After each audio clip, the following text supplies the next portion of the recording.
Hello, everybody. Welcome to the Subtext Podcast Archives. These are the long-lost episodes of the Subtext that were originally produced between 2015 and 2017. In 2018, the Subtext moved to American Theater Magazine, and we've been producing the pod there monthly ever since. These time capsules are being shared here in their entirety, including plenty of outdated references and advertisements for events far in the past. If you enjoy them, please subscribe to the current podcast feed for the Subtext or stream new episodes on the website for American Theater Magazine. Thank you for listening. I let somebody down recently and I can't let it go. Here's the thing. I was overheard talking about a play, which isn't anything special. I'm always seeing plays and working on plays and writing plays. But on this one particular day, I was being critical of something, and this person I know and deeply respect overheard me. They had been involved with the development of this particular play and were hurt by the way I was talking about it. Now, I don't have a problem with anybody being critical of plays. It's what we do. We see them, we talk about them. But what I was saying and the way I was saying it was incredibly reductive, and I got called out on it because I was basically not giving the play the respect it was due. And I think people in general are pretty dismissive about the theater they see. And I think theater makers themselves, us, can be the worst offenders. I know not everybody is that bad, but it's something I've noticed in recent years, so I've been trying to make a conscious effort to not be so simple-minded when I talk about work. I try not to leave it as I loved it or it sucked, because the truth is, what we do is so much more complicated than that, and to reduce the play to a platitude is insulting to the entire process. What I'm trying to do is talk more in terms of a play being successful or not successful. When I think about the work in that way, I tend to engage the play on a deeper level. Instead of just saying, I hated the way they did fill in the blank, I'll ask myself, why did the writer choose to do fill in the blank? That way, I spend more time trying to figure out what the playwright was getting at and then talking about it rather than skimming across the surface of good versus bad. But in this one particular case, I didn't live up to my own standard, and that is why I can't let this one moment go. I can't take back what I said, but I can own it, publicly confess, and vow to be better. So that's what I'm doing now. Okay, now I feel sufficiently self-flagellated. I think we can get on with the show.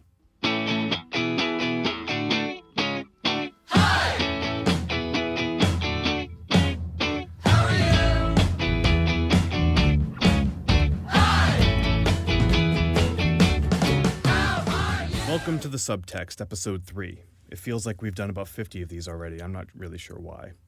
Anyway, if you're interested in listening to Episodes 1 and 2, you can find us on thisstage.la or subscribe through iTunes and zap all the episodes directly into your podcast listening device.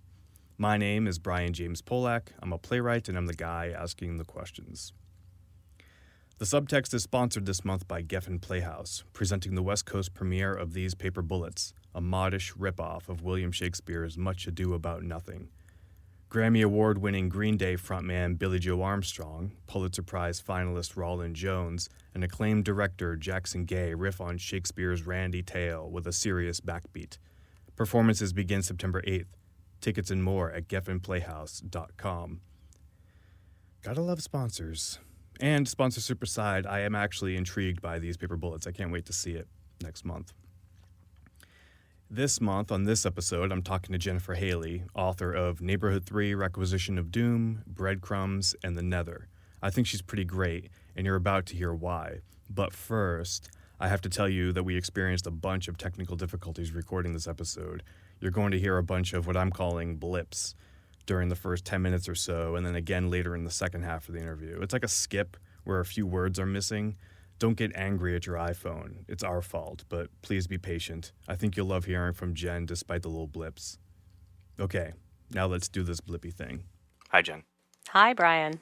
All right, so the first question I had for you is that I've known you now for a few years, and I find you to be one of the most calm, cool, collected type of person.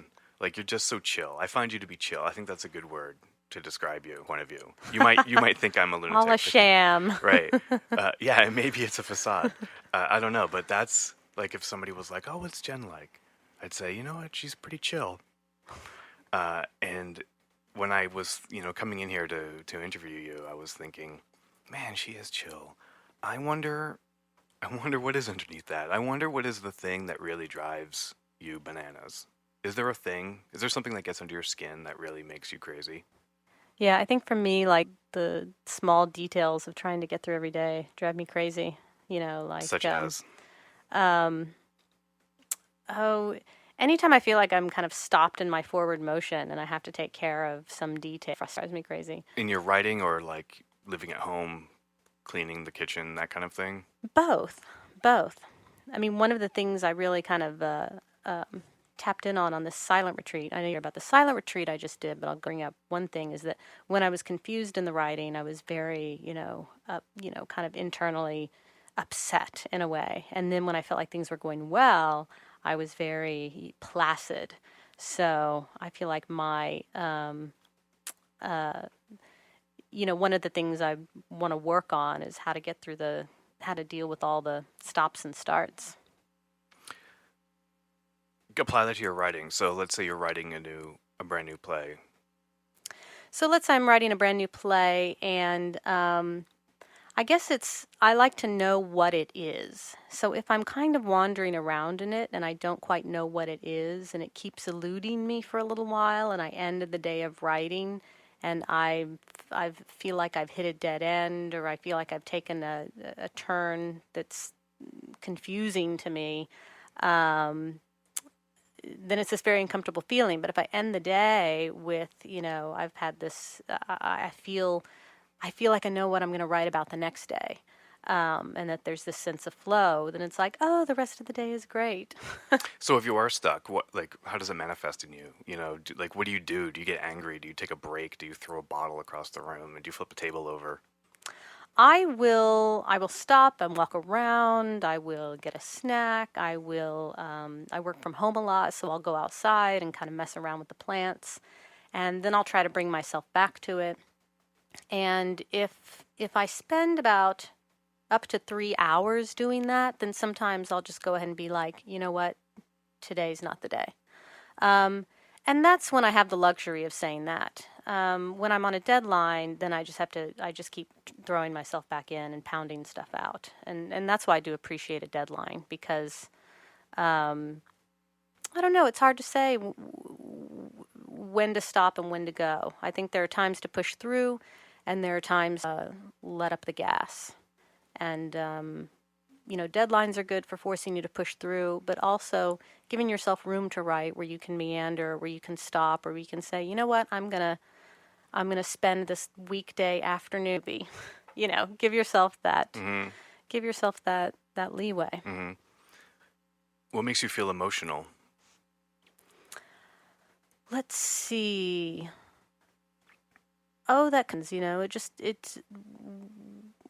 I can have a very emotional moment in one day because I've seen some sort of puppy video on Facebook, or read a news article that really moves me. I guess most recently I saw something, I can't remember if it was in the Guardian or the Times, but it was about this transgender man trying to live in this town in rural Georgia, and he'd gone to Atlanta and he'd run out of money. He had to go move back in with his mom, but he was kind of stuck in this small town, and the only place he could really put on his dress and his wig was in his bedroom. He couldn't walk around like that. It was too dangerous, and his mother didn't want to deal with it. And the quality of the writing of the article, it just, humanized him, and he was clearly a gentle person, and, so that had me, Mm-hmm.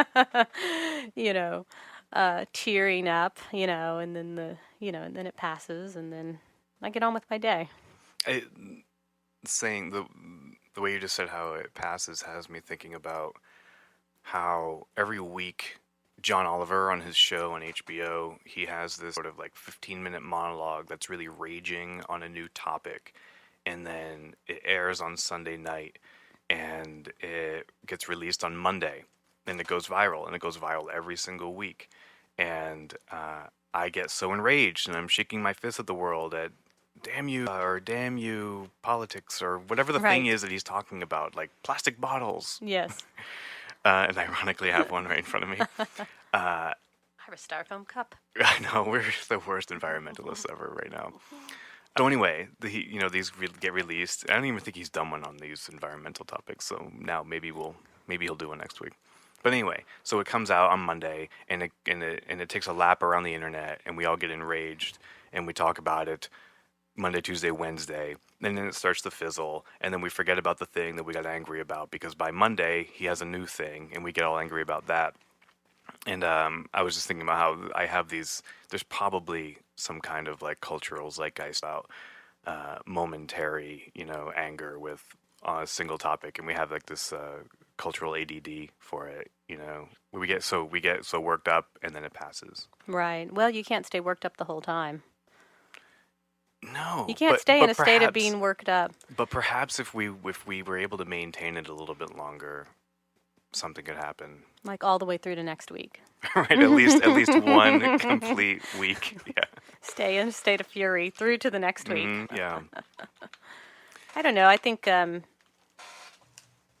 well, I actually try to read less news and spend less time, checking social media, and gosh, I really need to get off some of these mailing lists for some of these environmental programs, because I get bombarded with these emails, and so I'll be trying to, I'll do an email check, and it could be in the middle of my writing day, and yet I'll do this email check, and it's like, and this is what's happening to the elephants, and Monsanto is taking over the world, and I'll be like, and I'm sure my adrenaline, I'm sure there's a bit of adrenaline release, and how much of that do you really need? Yeah, it's so hard, because I think that we get bombarded. We care. That's you got on these mailing lists because you care in the first place. And then we get bombarded with all of this news, and it becomes overwhelmed, so we kind of shut it all off, and the next thing we know, and I'm not saying this is happening to you, but I'm saying this happens to me, I find my head buried in the sand, and I don't know what's going on anymore, so the pendulum swings all the way to the other side, and it's the challenge I have is finding a balance between maintaining being informed and being a participant in society without becoming completely overwhelmed and depressed by what. I had a friend once say, and I found this to be true, because one time I did a dedicated sort of news break, and she had said, you'll always find out the news because someone will tell you, and that was true. Yeah, but it is, of course you want to be informed, but it is, I think you have to watch kind of absorbing too much, or make sure you're in the right state to absorb, because then I'll go the other direction, and then I'll be like, I don't want to know anything, I don't want to. So I don't know. It's actually, I think, because when I do get involved in reading the news, I'll just absorb these headlines, and I'll go to the stories that interest me, and I'll get completely absorbed in this. It's literally like an information download, and I'll feel like I can't stop. I'll have to tear myself away from the information download. I guess sometimes you have to do it, but once again, it's like figuring out, you can't do it all day long. You can't, how much, what is the point, Right. What is the point? Yes, you need to know what's going on, but, there was this article, see, Right. because I've been reading the news that came out, about how even the reporting of terrorism might contribute to terrorism. There have been these studies, and of course we need to report it, but, this sense of, I feel like my daily life is in opposition to a lot of the news, and I can read the news and think people are awful, but in my daily life, I don't find that to be the case at all. You mean the people who are around you? Yes, the people Right. who are around me. I can read the news and get all riled up about the evil Republicans and Citizens United and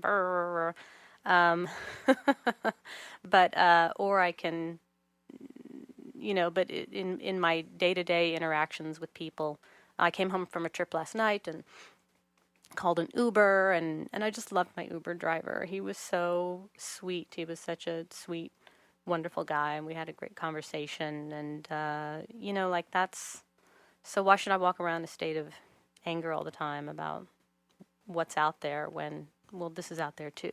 Mm-hmm. You mentioned a couple minutes ago about the silent retreat that that you went on.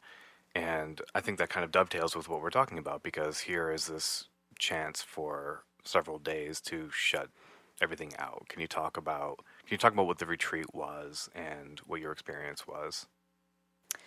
The retreat, well, the retreat is interesting because I've been feeling like one of the things I want to play with in my writing is a little less attachment to narrative, or a little kind of, blowing things up a little bit. I mean, I love genre, and I love narrative, and I love, tight investigatory stories, and I love dialogue. I love language. So, but I've been thinking, how do I push against that as well?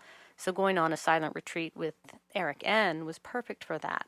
And part of my sometimes discomfort is we give out these prompts, like poems and small books, and very non-narrative, more experiential work. He's pushing those buttons, because I'm sure most of us coming in playwrights lean a little bit more towards the narrative. And So over the course of the retreat, he would give you writing prompts. yes, it was lovely. It'd be like, come back to the yurt at 4. And by the way, we were at this Zen center, the Green Gulch Zen Center, in the Muir Woods, north of San Francisco. It was lovely. Come back to the yurt at 4 and pick up something, and you go, and there's this little package wrapped in brown paper and string, and you open it up, and it's a book of poems, and they're poems that are doing really interesting things with language and perception, and how we even receive language, and the images we create internally when we receive language. And it's and Eric N. was great, because in the beginning he encouraged us to write with pencils, because he enjoyed, as he says, he enjoys the mortality of a pencil. He gave out pencils and sharpeners, and we had to keep, so I worked on this pencil and kept sharpening it. And I haven't written in pencil, in forever. So there was something about just even, it was focused on not just the work, it was focused on the you writing. And he would encourage us to look at our internal, how we were responding to the prompts, and how we were with our writing, and how we were with ourselves. And that really called my attention to the fact that, when I kind of felt like I didn't know what I was doing, or I wasn't quite sure how to respond to the material, or I know the first day he wanted us to write a lot about memories, and it was about kind of, having a lot of material to look at, and I was even resistant to, I don't want to dig all that stuff up, or just I was surprised at how I like to think I'm all open and ready to wander and ready to go, and then you get in there and you find out that at least for me, I found out there's still all these craggy spots. There's a lot of Were you able to sort of embrace that and explore those craggy spots? I think I did yes, I did by the end. And I ended up working on a play that's kind of been in gestation, but I haven't started yet. And it was a very interesting match to just explore some of these techniques with this particular piece of material. So by the end of it, yes, I felt like I had come a distance, but I wasn't writing furiously the whole time. It really was, I was taking a lot of walks, and I was allowing, I guess I did good, and that I allowed myself to kind of lower myself into that environment, as opposed to, just kind of like fling myself in or beat myself up that it wasn't moving quickly enough, or that it wasn't. So I didn't go, and the other thing that was helpful for that, I didn't go in feeling like I needed to write a play or finish a play. I really went in going, let's just see what happens. And I ended up writing this combination of poems, I'll call them poetry, and because I still don't feel like, I feel like poets are just these other sort of interesting beings, and I'm not quite there yet. I'm not in that sphere. I don't quite speak that language. Right. So a poet might look at my poetry and be like, how dare you? How dare you? But and then kind of work on, or starting conversations and starting ideas for this play. So it was nice. I'm going to do a retreat and work on this play in November, and I feel like it was a great way to just start cracking into it, and already approaching it from different angles, both idea-wise and linguistically, than I might have otherwise. Does this new play involve technology? It does involve technology. It's a play. I'm trying to write a play for robots, so it would just be For robots to perform? Yes. I guess that would involve technology, right? Did you see the news today about the robot that was traveling Yes, across the country? the poor assaulted It's so hitchhiker sad. robot. It's so sad, and it's such a commentary on our country that this robot was able to hitchhike across Canada without problems. Oh, I didn't read that part. So how this- long had it been in the States before it got? It was in the United States for 2 days. Oh my God. So as I understand it, a robot was stationed somewhere in Canada with some kind of message on it for people to pick it up, and people were instructed to take it a certain distance, and then drop it off, and then it would be another pick up the robot and take it a certain distance, and it made it all the way across Canada, and I think it may have made it across another land. I don't know what country or what land it was. The Yukon. Right, the Yukon. Who knows? There are like two people with cars in the Yukon. Is that Yukonist of me to say? I feel rotten. Anyway, so it goes to Philadelphia, and The restaurant. and it makes 2 days Mooses. before somebody destroys the poor robot, and the robot is no longer with us. Yeah, I noticed they didn't want to put the picture of the destroyed robot. They weren't going to distribute that because it might be disturbing for children. Right. And that robot had it seemed like it was the discarded version of the Lost in Space robot. Right. It was. Right. It was. Yeah. It wasn't the prettiest robot. No, shall it we was say. like what the past thought the future would look like, I thought. But anyway, it was very sad, and that's now a robot that will not be coming to audition for your play. Well, I mean that all of that has so much to do with the anthropomorphism of the robot. Mm-hmm. What we put on the robot. It's all about our emotions and our Mm-hmm. even this defacing and the outcry, and it's fascinating that we can have these sort of moral, take a moral stance with the piece of equipment, basically, with some programming. And I actually, this is something about your writing that I really appreciate. Your phone's ringing. You want My phone is texting. No, continue. You can totally. I can riff. I can riff keep riffing. while you're messing with the phone. So there is.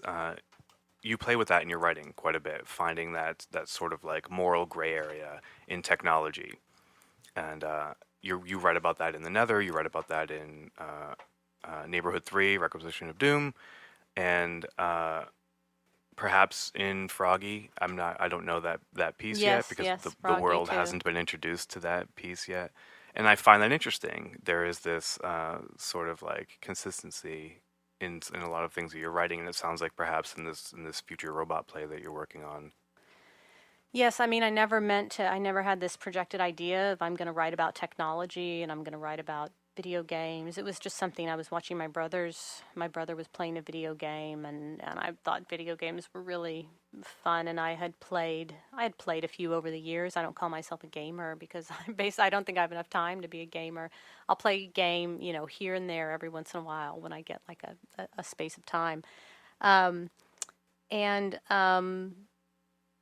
But once I started down that path, it just kept calling to me. So I feel like, if I run out of stories on that path, then I keep thinking, okay, the next one will be a non-technology play. And I actually wrote a non-technology play. It still kind of deals with the future. It's called Sustainable Living, and it's in development, and it's about money and how it's about architecture and construction of culture and construction of the world we find ourselves in now. So it still is asking big questions. Well, you also wrote Breadcrumbs, which is the first play of yours that I had ever known. Right, at Boston Court. This was my introduction to you right. when Boston Court did Breadcrumbs, the New Play Festival, a few years ago, and I found that to be the most emotional, like amazing play. I loved it. I really loved it. and it's such a contrast to, It say, feels like a Neighborhood 3. contrast, Yeah. right? It feels like a contrast. And let's see, when did I write Breadcrumbs? Breadcrumbs came out of a thesis show I wrote, or my second year show that I wrote when I was a graduate student at Brown. And I had three different things going on in the play, three different sets of characters I was dealing with. And I eventually, after I'd written Neighborhood 3, I went back to this play and I took just one set of those characters, these two women, and developed that story. And it does feel like a departure, I think, because it's not specifically about technology, but it also, there are fairy tale elements. There's lots of commentary on how we tell stories and how we use language. And then the two actresses flip roles. They go through the play flipping backward in time, and the older woman plays herself at 9, and the younger woman plays her mother. So there is this, what I feel like is kind of a bending of reality. This woman's going through a time in her life when she has to look at the past in order to deal with the present, and so those things start combining. And I'm interested in identity and how we build identity and how we see ourselves, which is going on a lot in that play, and is also the element that I think is fueled by then writing about people playing video games, people in virtual worlds. Absolutely. And then just with robots and artificial intelligence, I'm started to become very curious about entities who have intelligence, but it's not it's not biologically based. It didn't start with biology. So, and I don't have anything smart to say about that yet. That's what I'm still trying to figure out. So with you mentioned your brother played video games when you were growing up. Was that sort of the inspiration to write Neighborhood 3? If you didn't have a personal connection yourself, was he sort of like your personal proxy into That the was play? part of it, yes. But I had my mother remarried when I was in high school, and had my two half brothers. So they were three. No, they were. They were 3 and 1 years old when I left the house and went to college. And then my stepfather started doing well at work, and my family moved to this house in the suburb of Katy, and it was in one of these kind of planned communities.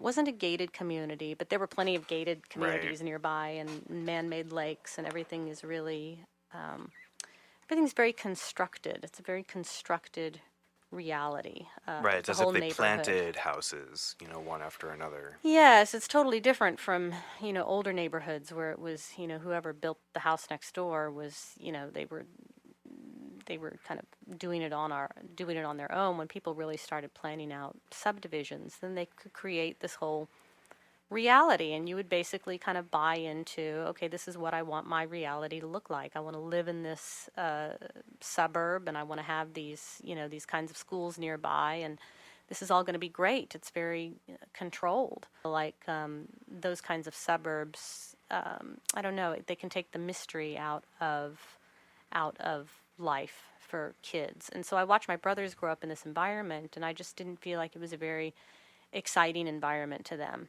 My older brother. How old were you at this? Well, so I would come back home, and I would be, these kids were born when I was 15 years old and 18 years old. I was 15 and 18 when the boys were born. So I would come back in, and I would kind of be like this sister aunt, and I'd have this total, when you live for several weeks outside the family unit and then come back, you kind of start taking this, you have more of a bird's eye view of. I have a sister 15 years younger and a sister 13 years younger, so I can relate. Oh, that's exactly what I'm talking about. So you can go in and watch those dynamics of what's going on with them in school or what's going on with the parents, and you're kind of not your life anymore. Absolutely, yeah. And my older brother was ADD and still has a lot of energy and was getting into trouble. He always kind of like sort of the bad boys, and they've all gotten older now. They're all adults now, but he was one of those kids who was like, making shit go down in the neighborhood, you know. And then my other brother, he's much more quiet spirited, and he's the one who started playing video games and kind of just disappeared into video games. So those two, that dynamic, and then also, finding out what was going on with their friends or my mom's friends kids, and underneath this great planned community, there was a lot of crazy shit going on. So that was really the impetus for Neighborhood. And I had the original draft. There were a lot of different dialogues going on between parents and children, and there were supernatural elements. There were witches and werewolves and stuff like that, and zombies, all just part of this big kind of a thematic stew is what it was. There was no hard narrative line. You weren't necessarily, slouching towards this impending doom, other than just this really global sense of doom.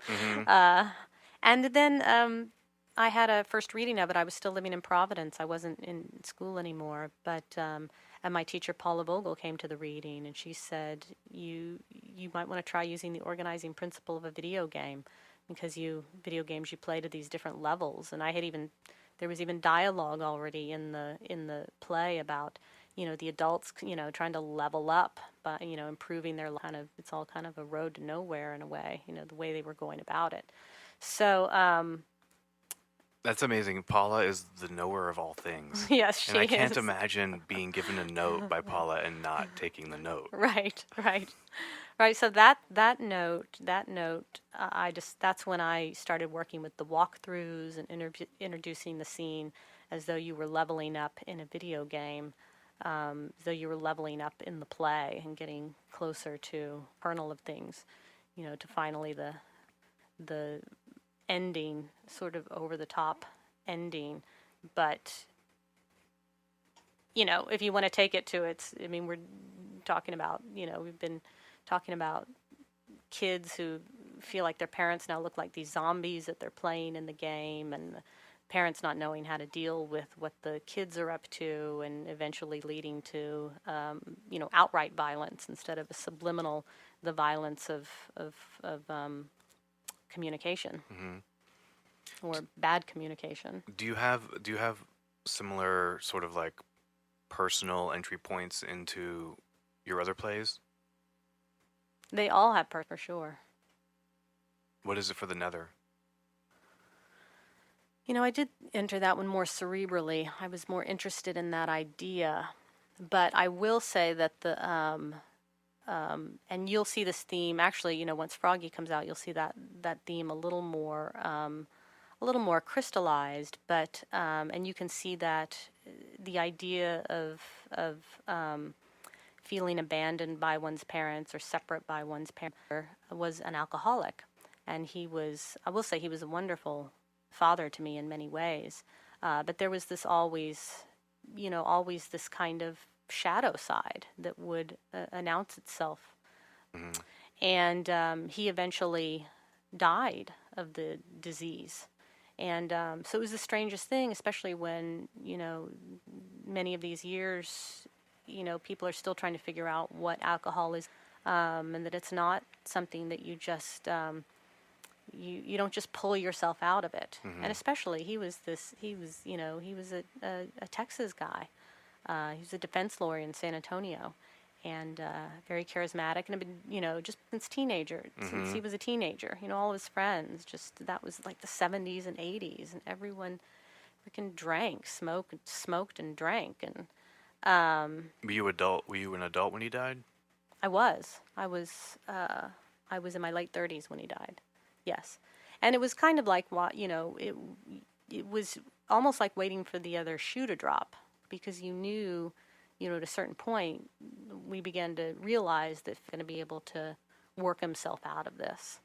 So, and I feel like personally, I rolled with that. And there were various behaviors and stupid choice things, somewhat in response to that.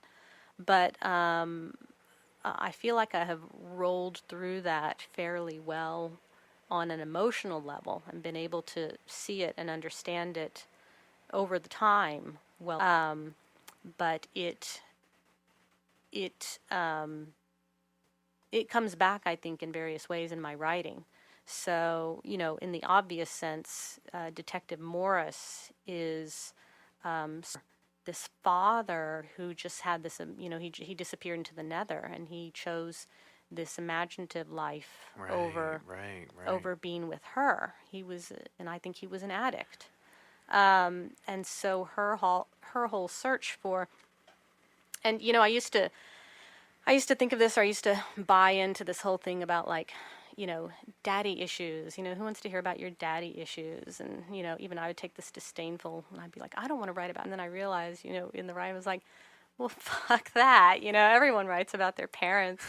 Men write about their bizarre mothers all the time. Not that my dad was bizarre, but, mother stuff all the time. Right. They never get accused of mommy issues. Right. No one's going to go after O'Neill for Long Day's Journey into Night about, oh, God, we just want to hear about his mommy issues. So I got over that, and I was like... I mean, who wrote Oedipus? Euripides? Is he... I don't know. Is he blamed, or was it Sophocles? Sophocles wrote Oedipus because he's the original mommy issue writer. Right. So we don't, so get over that and just be like, yeah, the search for, and I think in Neighborhood comes down to a son and a mother who he's felt has abandoned him in some way. And in Breadcrumbs, it's all daughter-mother treatment of each other and not under abandonment. And so it comes out in all these different ways in my plays. So you said the Nether had a cerebral sort of entry, and so you had this intellectual idea that you wanted to explore, and so through exploring that, I'm assuming you uncovered this sort of relationship. I uncovered that, yes, and the things I really wanted to stay away with, because in the Nether, there's a businessman who runs a realm in virtual reality where users can do inappropriate things with children, but it's all child avatars. So I really wanted to stay, and so there's a female detective interviewing this businessman or interrogating him. The cyber detective is interrogating him. She wants to shut this realm down. And I really wanted to stay away from that kind of thing where, she'd been molested as a child, and so that's why she was after him. That feels too pat. I think I wanted, that feels like that theme is too, it's too obvious in a way, but that all of this was much more sublimated. And really the first emotional end, because I say this about Detective Morris, and yet she is the most opaque character in the play. And I think you can find if you look, or you can just decide that she's extremely cold and straight-laced and or just, stupid with her daddy issues. But, but the first notch into that was discovering Iris and discovering Doyle and thinking about these people who felt internally so different, so differently than who they were in real life, and felt like felt like they had these different essences and these different archetypes that they needed to live out and work out, and between different, so now I've talked myself into a complete inner spiral, and I'm not sure how to make it back out again, but I guess all of those... It was finding the emotional out of the cerebral starting point. Yes, the emotional quality of basically figuring out who you are through not only through your past, your family structures, and your archetypes, and how you figure that out with other people. I read something in your interview you did with the LA Review of Books. I don't think they're associated with the LA Times. So in the LA Review of Books, you said something really interesting, which was you were given the prompt, and I think by Paula Vogel, to write what you hate. Yes. And I found that really interesting. I found it really interesting to approach something from a position of hate and this sort of like, what kind of emotion does that bring out in you to write the thing you're confronting, the thing you hate, and I'm really curious to sort of hear your perspective on that. Well, that was a prompt she had thrown out sometimes when I was in school. She throws out a lot of information, and you can only really kind of absorb it over time. And it was things that I thought, well, that, then at some point I'm going to write a play and use that as a starting point. And I kind of had the psychic space. I felt a new play coming on and decided to use that prompt and went and tapped into how just this, it wasn't even like it's not like a deep familial personal hatred. It was a hatred of procedural, these crime procedural shows like CSI.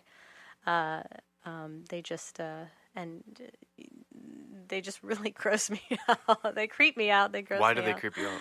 Because they're they're on networks, so they're not even on cable. So supposedly it's supposed lighter fare, but it's just the darkest material out there. And you can see this hatred starting in Neighborhood 3 because the mother comes upstairs and she's been watching CSI, and this was all based on an actual episode I watched where this dwarf gets murdered by another dwarf. You eventually find out the dwarf has been murdered by another dwarf because he was going to marry the man's didn't want his normal daughter marrying another dwarf.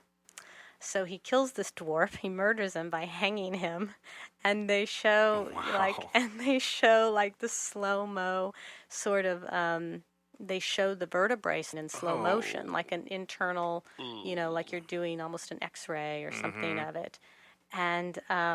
And this is on my stepmom. She can ingest these.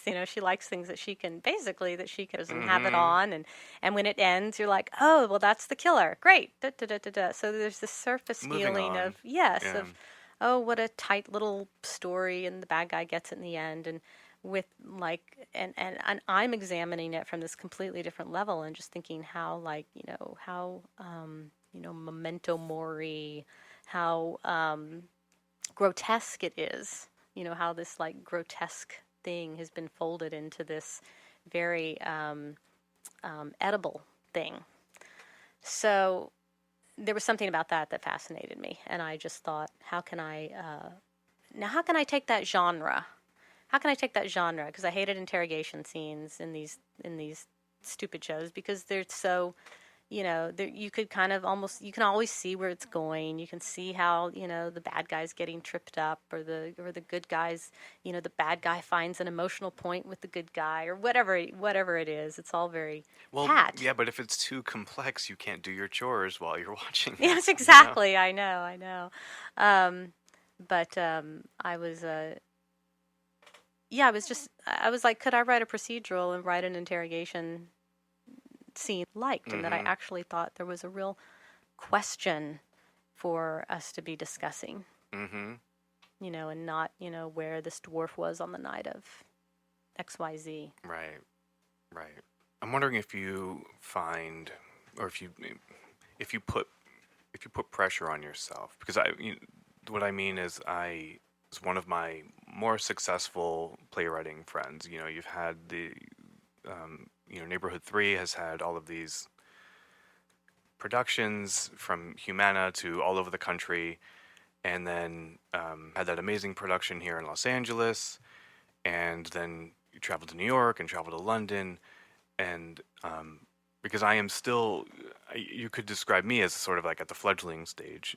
You're still emerging. I'm still emerging. And I was emerging for years and years and years. So, and I'm wondering if you have emerged, right? I hope so. God, I hope so. And do you hope this counts as emerging? Do you feel pressure, or do you put pressure on yourself that this next play needs to be, I don't know, big or something that the or do you still feel comfortable?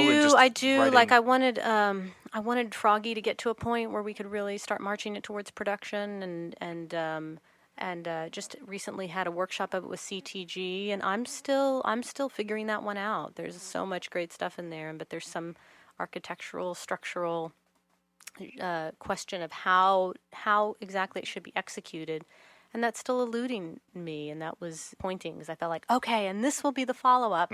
But at the same time, I'm proud of myself because the workshop went wonderfully. We had this great time, these wonderful actors here in town, and yet I could see in terms of the writing, okay, there's still another, a step in another direction that I still want to take with this. And I'm going to need to still, I need to find the time to do that. And I had to kind of take it off the list of this is the next. And actually, I was a little down about it for a few days, and then I was like, all right, well, that's just every project is different. I have what I like to say now is every project is a different landscape. It's a different wilderness, and just because you moved through one way, if you figured out how to get through the forest doesn't mean you know how to cross a desert. It's just different. I feel like as long as I am challenged by what I'm working on, whatever I'm working on the day-to-day basis, as long as I'm challenged by that and interested in that and kind of frightened by it, then that's really what kind of creates my day-to-day sense of balance. Do you think if this was earlier in your career, you would feel more rushed to get Froggy out into the world? I might. I think there is something that's nice about emerging, if you will, a little bit later on. I'm not, because, there is... I can't even say that it's not like I have all these people yelling at me to do the next thing or banging around for the next thing, but there is that sense of pressure. There's something I put on myself, and I think it's only because I've been doing this as long as I have that I don't quite get into that mindset. My favorite musical artists are those who don't try to knock out the next album. Like 4 or 5 years will go by, and when they're ready, then the next piece of work comes out. I'm in it for the long game. I always have been, and I know full well too that there's nothing's going to quite follow up the Nether. The Nether is really it's kind of I was working on a body of work, and it feels like sort of the final expression of that period. So there's now I go back to some drawing boards and start some new stuff, but it's kind of interesting in this weird way. I know the Nether is going to be one of those things that defines me for the rest of my career, and I can either, keep trying to do that again, or something is, make another splash like that again, or, I can just keep working on and having confidence that the right things will come to fruition at the right time. Well, I know that you've been described, and I think you self-identify as a technology playwright. I'm not sure the phrasing of that. At this point. I'm wondering if that is something that just came to you and you just embraced it, or if that's a thing you're intentionally putting out into the world. I guess now it's kind of. It's working on itself now. But I think what's happening is, when I was younger, I was a big book reader, but I was always more into fantasy than sci-fi. I don't necessarily think of myself as, I wouldn't have thought of myself as someone who was thinking about the future. And I was always felt like I was more humanities inclined, and yet I loved math and I loved science, and I felt like I've always been this person who's been interested in a lot of different things. And I've always been interested in computers. I learned BASIC when I was 13 camp. I was always interested in code. I was always interested in the way things work and the systems that underlie reality, if you will. And I didn't, but what maturing is, because I didn't even know that about myself for many years. The plays I was writing, they were cool, but they were very, emotional in a way, or they were really, about a little bit more psychology or something like that. They were fun, but they weren't. Once I realized how much I like marrying cerebral ideas and questions about the way things work, and questions about morality, and questions about code, and wrapping those into the emotional stories, finding out what the emotion of even those questions are, and these stories about people and analogy. That was kind of like, oh, I didn't know this is where I was going, but now that I'm swimming in this pool, I really like it. It feels right. It sounds like you have a constant battle between the right side of your brain and the left side of your brain. Yes, I think they're very. And also, I was a web designer for 13 years. That's how I supported myself as a playwright. And this is the thing that really fascinates me about you. You have skills, and outside of, you could be doing many other things and becoming fabulously wealthy, yet you chose to write plays. I learned web design because I'd applied to graduate school to get in the late 90s, and I was living in Seattle, and I was like, well, I guess I need to really learn a skill other than like theater box office gal. So the theater I was working with, the International Children's Festival, sent me to be a part of a program that was in Seattle at the time, training artists and employees of arts organizations how to do web design. So all the training was free. I got free training in Photoshop and HTML, and I got to work at the Children's Festival and devote a lot of time to building their website. And so it was really this door that wouldn't open in my writing life that led to becoming a web designer. And then pretty early on, after when I classes and learning this, and the internet was it was becoming very clear that the internet, was not going away, and that there were these broad horizons. And I caught on very quickly. I was like, oh, you know what? If I learn this, lapsable hours, I can work this around my writing. I can live in any city in the United States and find a job. I can work in one city for someone in another city. It was just like, and I won't say that, I was about to say that, and it was such a needed skill. I will say that the technology changed so fast that the very difficult thing is that in order to keep making a certain amount of money, I had to keep learning new skills in web design. And it was getting to the point where it was getting pretty exhausting to try to stay up on the technology as a web designer and also write, do my second unpaid full-time job, which was writing plays. So when you didn't get into grad school, did you think you were going to come back to that, circle back and try to get into school again later? I didn't know. I wasn't convinced that I know if I was good. I didn't know if I really wanted to be a playwright. I didn't know if I wanted the lifestyle and the uncertainty. There was a time for a while when I thought I'll just do web design, and I'll have a comfortable income, and I'll write plays for fun. It'll be my hobby. But I'm spending all my spare time dumping money into producing my plays. The minute I made, saved a little bit of money from web design, I immediately went and produced one of my shows. And I was like, ah. And then I decided to give myself 10 years to either make a playwriting career happen, or I would go ahead and stay a web designer. So then you went back and explored grad school? That's when I explored grad school again, and that's when I got in. And 10 years later, literally almost exactly 10 years later, I won the Susan Smith Blackburn Award. My challenge to myself was I need an outside. I don't want to, I don't want to be one of those people on American Idol who they think they're singing beautifully, right. But everyone else is like, oh yeah. You need a sense that what you're trying to communicate and the way you're trying to communicate is landing, is working, especially in such a way that you might actually make a living out of it. So. Well, I'm glad that you did. I'm glad that you gave yourself that 10-year time frame. Yes. Because you've made some awesome stuff, and I can't wait to see what you make next. Thank you. Before we wrap up, is there anything that you want to plug?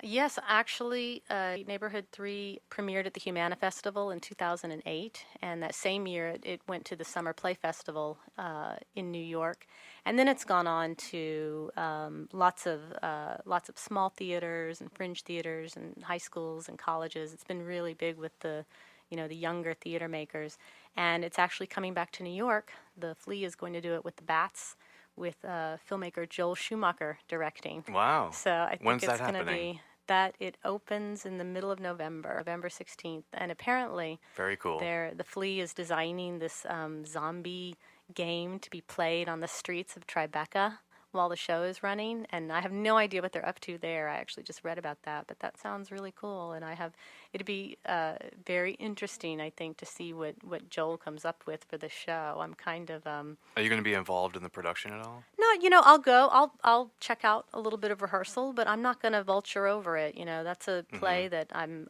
done. I'm not making any changes on, and I kind of feel like it's other people's playground now. That's great. I hope I get to see it. I hope you do too. All right. Thank you. Thanks, Brian. See, I told you Jen was great. Be sure to keep your eyes peeled for Jen's plays because each and every one is an event you shouldn't miss. I hope the blips didn't bother you too much. We're going to figure out what that was all about and do our best to keep it from happening again. Special thanks to Bill Bordy, LA Stage Alliance, and At This Stage magazine, which is live online now at thisstage.la. There's a ton of really compelling and insightful stuff at The Stage magazine, so I recommend you go check it out. Hey, special thanks again to Danny Oliver, Anna Urena, and super duper special thanks to JTB Studios for allowing me to come in and re-record the opening and closing of this Bliptacular episode. The theme music is by International Pen Pal. They have one album. You can find it on iTunes, and while you're there, you can subscribe to this podcast. And if the motivation strikes, you can rate the show and leave some comments because that matters, and I'm not really sure how. But it matters, so go do that. Keep in touch with the Subtext by following on Twitter @SubtextPodcast. The email address is thesubtextpodcast@gmail.com. And that is it for this month. Thank you for listening until the end.